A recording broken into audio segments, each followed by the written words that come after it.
you're sending out outbound leads that go out to the cloud provider. You're hopefully getting some cloud provider originated leads that are coming to you. You're both taking a look at those and accepting them or declining them. Like, what do you do with one of these leads once you've seen one that you think is good and that you've accepted it?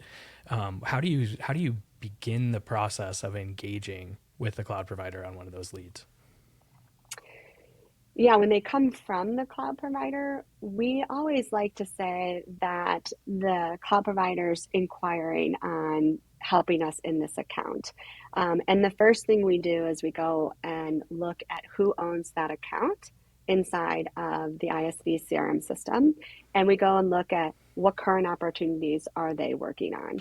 And then when we go to introduce the two teams together, we will say that our cloud provider is reaching out and wants to see how they can support you inside of your customer. We see or we don't see any current opportunities. So if we see current opportunities, it could be, how could our cloud provider support you in your current opportunities?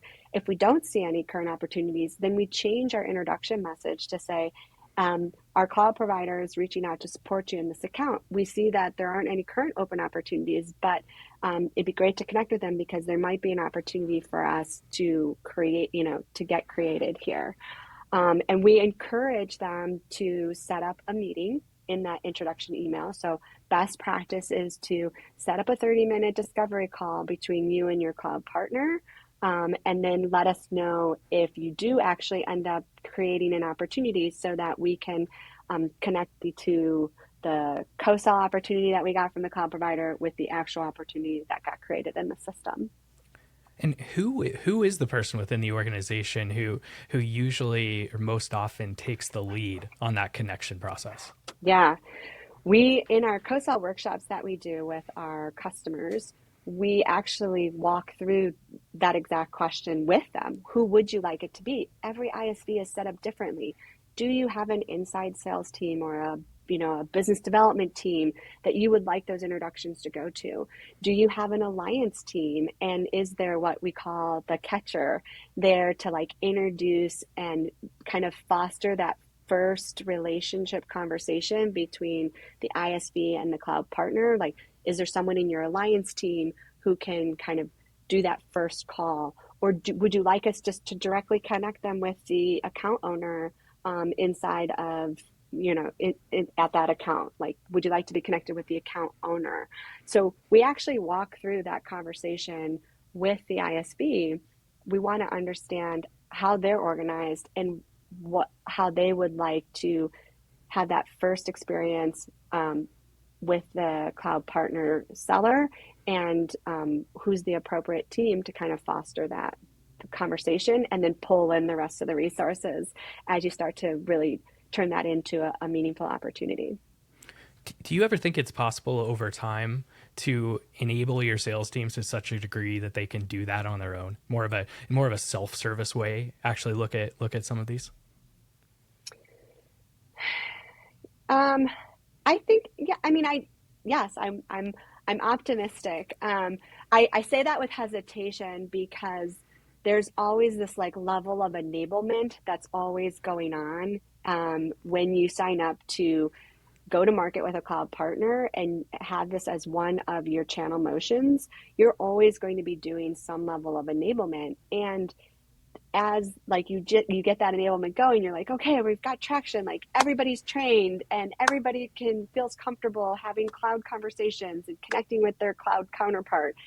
And then the sales organization changes and you have new sellers that come in, right? And so there's always this ongoing change inside of your sales organization, that getting to this like eureka moment of like all sellers are enabled and requested and I never have to do it again for them, is I think a dream, like nirvana dream state.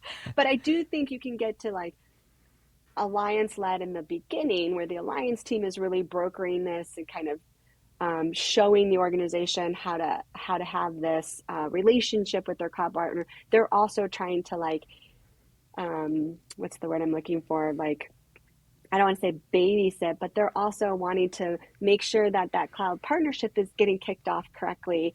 And then once they get that traction, then they can kind of back off and be there to support rather than lead it.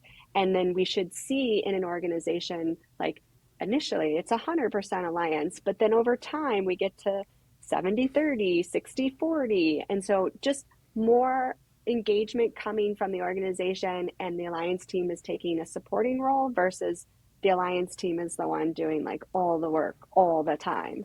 I think that's what is a good best practice. Right. So you need good catchers within your organization who are grabbing these deals and then making the connections, setting the people up. But then Yeah, like once and they're fostering, right? Like right. fostering that relationship and fostering that co-sell between the two organizations, like But being there as that supporting, like you're doing a good job, keep going. right. But once they're connected, the conversation can sometimes go a little bit offline, right? Like it could go to a Yeah. cell phone, it could go to email. How can that catcher follow up and make sure that not only that those conversations are happening, but that they're good quality, like Yeah. that those follow-ups and that continuing communication is happening the way that they need it to. Yeah. Well, I mean, one of the things I love about the way we do it here at Tackle is that we bring the co-sal opportunities into Tackle, both inbound and outbound. And so now, if I'm that catcher inside the organization, I have a way inside of Salesforce to set up my own reports. And I can start to kind of create queues of like, this is a queue of activity I need to go follow up on. This is a queue of activity I need to go follow up on. And inside of Salesforce, I can set reminders for myself and set all these different notifications. So now I have a better way with Tackle in managing my business and these types of activities in a more organized, holistic, and I can report on the traction I'm getting. So I love the fact that we bring it in as a custom object. It enables then individuals like catchers to start to organize their business and be more methodical on how they manage and approach that kind of follow-up activity. That's really necessary. So as you're moving towards that magic number of getting to 2% or 5% of your Yeah. ARR with a cloud provider, you should probably expect to see the number of catches going up, the number of conversations going up, the quality of Yes. those conversations going up. What else can you look for? What are some things that you can measure to really prove that your cloud program is working well? You can measure your average deal size. Take the average deal size of an opportunity where a close opportunity with the cloud provider is not attached versus attached. And do you see the average deal size go up when it's a cloud partner that's attached to it versus an average deal where the cloud partner was not, a co-sell opportunity was not associated to it? And we hear stories all the time from our ISVs that it started out as a direct deal. Then the cloud, we found out that it was, managed by the cloud provider. We found out there was a committed cloud budget there to pull from, and the deal grew by 3x because there was now this cloud budget you could tap into and a motivation around using that cloud budget that then grew the deal size.